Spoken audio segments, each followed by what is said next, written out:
இயக்குனர் கார்த்திக் சுப்புராஜுடன் நமது செய்தியாளர் சொடலைக்குமார் அலங்காநல்லூர் பகுதியில் தற்பொழுது கலந்துரையாடலை நிகழ்த்துகிறார். பார்க்கலாம்.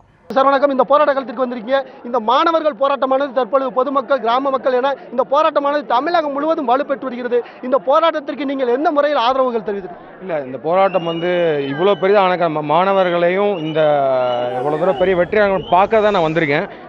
இங்கே இருக்க ரியல் ஹீரோஸை பார்க்க தான் நான் வந்தேன். அண்ட் என்னோட ஆதரவு எப்போவுமே இருக்கும். இப்போ முக்கியமாக இவ்வளோ அமைதியான முறையில் ஒரு போராட்டத்தை பண்ணி அவங்கள ஒரு மண்டபத்தில் வச்சுருக்காங்கன்னு சொன்னாங்க. இப்போது 42 பேரை போலீஸார் அமைதியான முறையில் அவங்களும் கைது செய்து ஒரு மண்டபத்தில் வாடிப்பாட்டில் வச்சுருக்கேன்றாங்க. எனக்கு தெரிஞ்சு இந்த போராட்டம் கண்டினியூ ஆகணும், அமைதியான முறையிலேயே கண்டினியூ ஆகி எதுக்காக பண்ணுறோம் அப்படின்றத அதுக்கான நம்ம இவ்வளோ தூரம் சட்டம் போட்டு இவ்வளோ பேர் சட்டம் போட்டுட்டு இருக்கிறது மத்திய அரசும் சுப்ரீம் கோர்ட்டும் காது கொடுத்து கேட்டு அதுக்கான ஒரு பதிலையும் அளித்து ஜல்லிக்கட்டு நடத்தப்படணும். அதுக்கான அமைதியாக அந்த போராட்டம் தொடரணும். அதுக்கான மாணவர்கள் அந்த மண்டபத்திலேருந்து வெளில வரணும். எங்கேருந்து எடுத்துகிட்டு போனாலும் அங்கேயே வரணுன்றதை கேட்டுக்கிறேன். அதாவது இவ்வளவு நாள் அரசியல் கட்சிகளும் பல்வேறு அமைப்புகள் நடத்தி வந்த நிலையில் இந்த மாணவர்கள் போராட்டம் தீவிரமடைந்த பிறகுதான் தமிழகம் முழுவதும் இந்த மாணவர் போராட்டமானது தொடர்ந்திருக்கிறது. இனிமேல் இதற்கு அடுத்தபடியாக தற்பொழுது உச்சநீதிமன்றம் இதற்கு தீர்ப்பு வழங்காவிட்டால் அடுத்து என்ன மாதிரியான போராட்டங்கள் முன்னெடுக்கப்படும்? உங்களுடைய கருத்து என்ன? இல்லை, அதான் இப்போ இதுவரைக்கும் நம்ம போராட்டம் ஜல்லிக்கட்டு நடத்தணும்னு சொல்லிட்டு நிறைய பேர் அங்கங்கே சொல்லிட்டு இருந்தோம். பட் ஆனால் இவ்வளோ பேர் ஒன்று கூடி இவ்வளோ தூரம் இந்த போராட்டத்தை கொண்டு நிப்பாட்டிட்டாங்க. இப்போ இதை இதை கலையை விட்டோன்னா திரும்ப இந்த மாதிரி ஒரு போராட்டம் தொடங்குறதுக்கு லேட் ஆகும். இது கலையக்கூடாது. இது அப்படி இங்கேருந்து தொடர்ந்து எதுக்காக போராடுறோமோ அது நடக்கணும். அந்த ஜல்லிக்கட்டு திரும்ப நடந்தாகணும். தமிழர்களோட உரிமைகள் திரும்ப கொடுக்கப்படணும். வாடகைகள் முதல்ல விடுதலை செய்யப்படணும். மத்திய மாநில அரசுகள் என்ன மாதிரியான நடவடிக்கைகள் எடுக்கணும்னு நீங்க வலியுறுத்துறீங்க? இல்லை, இப்போ சுப்ரீம் கோர்ட் தடை விதிச்சிருக்கு. பீட்டான்ற ஒரு இயக்கம் சொல்லி சுப்ரீம் கோர்ட் தடை விதிச்சிருக்குன்றது அது தேவையில்லாதது. அதை எல்லாரையும் மறுப்பு தெரிவிச்சு இவ்வளோ உணர்வுகள் இருக்கு. ஸோ இவ்வளோ உணர்வுகளை ஃபர்ஸ்ட் மதிக்க தெரியணும், ஃபர்ஸ்ட் மதிக்கப்படணும். ஏன்னா இவ்வளோ பேர் இங்கே நின்று கத்திட்டு இருக்காங்க. ஒரு 24 மணி நேரம் சோதனை இல்லாமல் இங்கே அமைதியான முறையில் போராட்ட மாணவர்கள் பண்ணியிருக்காங்கன்றப்போ அதை காது கொடுத்து கேட்கறதுக்கு மத்திய அரசு கண்டிப்பாக திரும்பி பார்க்கணும். அதை திரும்பி பார்க்க வைக்கிறதுக்கும் அந்த தடையை நீக்கிறதுக்குமான விஷயம் தான். ஏன்னா இது வெறும் ஜல்லிக்கட்டுன்னு மட்டும் இல்லை, இது ஓவராலாக தமிழர்களோட ஒரு உரிமையாக தான் அதை பார்க்குறோம். ஸோ மாணவர்களோட போராட்டம் இப்படியே நின்றக்கூடாது. இது கண்டினியூ ஆகி அமைதியான முறையில் கண்டினியூ ஆகி அந்த எதுக்காக போராட்டம்ன்றது அந்த தடை நீக்கப்பட்டு ஜல்லிக்கட்டு திரும்ப நடத்தப்படணும். அதுக்கப்புறம் தான் எனக்கு தெரிஞ்சு பொங்கல் கொண்டாடப்படும் நினைக்கிறேன் இந்த வருஷம்.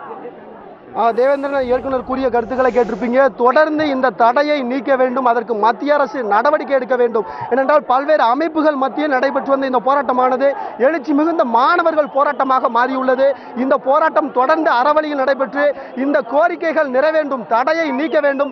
அதுவரை தொடர்ந்து இந்த போராட்டம் நடைபெற வேண்டும் என்பதுதான் அவருடைய கோரிக்கை. அந்த வகையில் தான் தற்போது நாம் பார்க்கலாம், அலங்காநல்லூர் பகுதியில் தொடர்ந்து இந்த பகுதியில் போராட்டமானது வலுப்பெற்று வருகிறது. பல்வேறு கிராமங்களில் இருந்தும் ஒவ்வொரு குடும்பத்திலிருந்தும் இளைஞர்களும் குடும்பத்தினரும் தொடர்ந்து இந்த பகுதியில் குவிந்து வருகின்றனர். இதோ மற்றொரு கருத்துக்களை நம்மோட இயக்குனர் கார்த்திக் சுப்புராஜ் தெரிவித்திருக்கார். அவரை கேட்கலாம். முக்கியமாக மீடியா, ஐ திங்க் நான் நேற்று நைட்டு தான் அந்த டிவியில் பார்க்கணும், நியூஸ் 7 மட்டும் தான் கவர் பண்ணிட்டு இருக்காங்க உருப்படியாக. மற்ற சேனல் பண்ணுறாங்களா இல்லையான்னு பார்த்து நான் யாரையும் குறை சொல்ல விரும்பலை. பட் ஆனால் இவ்வளோ பெரிய ஒரு போராட்டம் நடந்துட்டு இருக்கின்றப்போ நேஷனல் மீடியா, இன்டர்நேஷனல் மீடியா எல்லாருமே இந்த பக்கம் திரும்பணும். ஏன்னா இன்றைய தேதிக்கு இந்த நிலைமைக்கு இதை விட முக்கியமான செய்தியாக எதுவுமே எனக்கு படலை. ஸோ எல்லா மீடியாவும் இங்கே வரணும். இந்த போராட்டமும் இந்த குரல்களும் எங்கே கேட்கணுமோ அங்கே போய் சரியாக கேட்கணும். அதுக்கு மீடியா ஹெல்ப் பண்ணுங்கள். நியூஸ் 7 மூலமாக நான் கேட்டுக்கிறேன். இவங்களை ஃபாலோ பண்ணி மற்றவங்களாம் வாங்க தயவுசெய்து. நீங்க பார்க்கலாம் தேவேந்திரன், மாணவர்களின் எழுச்சி மிகுந்த போராட்டம் என்பது நேரத்துக்கு நேரம் அதிகரித்துக் கொண்டிருக்கிறது. இதை பார்க்கலாம். இந்த சாலை முழுவதும் அலங்காநல்லூரிலிருந்து வாடிப்பட்டி செல்லக்கூடிய அந்த சாலையாகட்டும், பாலமேடு செல்லக்கூடிய அந்த சாலைகள் ஆகட்டும், முற்றிலுமாக மாணவர்கள் மற்றும் இளைஞர்கள், விவசாயிகள், மாடுபிடி வீரர்கள் என இந்த பகுதியைச் சேர்ந்தவர்கள் மட்டுமின்றி ஏராளமானோர், ஆயிரக்கணக்கானோர் தொடர்ந்து இந்த பகுதியில் குவிந்த வண்ணம் உள்ளனர். தொடர்ந்து இவர்களுடைய கோரிக்கை என்பது ஜல்லிக்கட்டு மீதான தடையை நீக்க வேண்டும், தொடர்ந்து இந்த பகுதியில் ஜல்லிக்கட்டு நடத்த வேண்டும், மேலும் தொடர்ந்து மத்திய அரசானது அவசர சட்டம் கொண்டு வர வேண்டும். இது போன்ற கோரிக்கைகளை வலியுறுத்திதான் தொடர்ந்து இந்த பகுதியில் பொதுமக்களும் மாணவர்களும் பல்வேறு போராட்டத்தில் ஈடுபட்டு வருகிறார்கள். இதோ மாணவரிடமே கேட்கலாம். தம்பி வணக்கம். அதாவது தற்பொழுது கைது செய்யப்பட்டவர்கள் விடுவிக்கப்பட்டுட்டாங்களா? இப்போ என்ன மாதிரியான சூழ்நிலை? 7 பேர் விடுவிக்கலாம். 7 பேர் அப்படியே இருக்காங்க. எல்லாரும் விடிச்சிட்டாங்க. 7 பேர் இன்னும் விடுவிக்கல சொல்லியிருக்காங்க. அதுக்காக தான் போயிருக்காங்க, எல்லாரும் போயிருக்காங்க. இன்னும் வெளில அவங்க விடுவிக்கிறாங்க, இங்கே இருப்போம், விடிய இங்கே தான் இருப்பாங்க, யாரும் போக முடியாது. இன்னும் விடல 7 பேர் அவங்க விடவே அவங்கள. சொல்லுங்க, இந்த போராட்டமானது காலை 9 மணி முதல் நடைபெற்று வருகிறது. இன்னும் எவ்வளவு நேரம் போராட்டம் நடைபெறும்? நீங்கள் வைக்கக்கூடிய முக்கியமான கோரிக்கை மாணவர் வெளியே வரணும், எங்களுக்கு ஜல்லிக்கட்டு நடந்தே ஆகணும். 2 நடந்து இங்கே இருப்போம் நாங்க.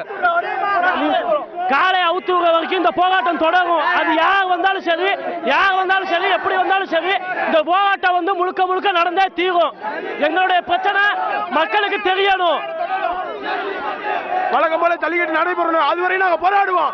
எங்க பாரம்பரியப்படி நடக்கணும், அதுவரை நாங்க போராடுவோம். தொடர்ந்து இந்த கோரிக்கைகளை கருத்துக்களை வலியுறுத்தி பல்வேறு மக்கள் இணைந்திருக்கிறார்கள்.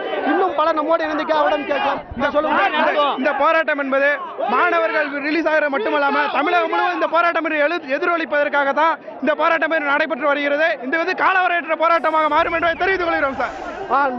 தேவேந்திரன், நீங்க பார்க்கலாம், இதே போன்றுதான் இந்த கோரிக்கைகளை வலியுறுத்தி இங்கு தொடரும் இந்த போராட்டமானது தொடர்ந்து நடைபெறும். இவருடைய கோரிக்கைகள் நிறைவேறும் வரை இந்த போராட்டமானது எத்தனை நாட்களானாலும், வாரங்களானாலும், மாதங்களானாலும் தொடர்ந்து அவசர சட்டம் பிறப்பிக்க வேண்டும். இங்கு ஜல்லிக்கட்டு நடத்த வேண்டும். இந்த கோரிக்கைகள் நிறைவேறும் வரை இந்த இடத்தில் போராட்டம் தொடரும் என்பது இவருடைய கருத்தாக இருக்கின்றது. தேவேந்திரன்.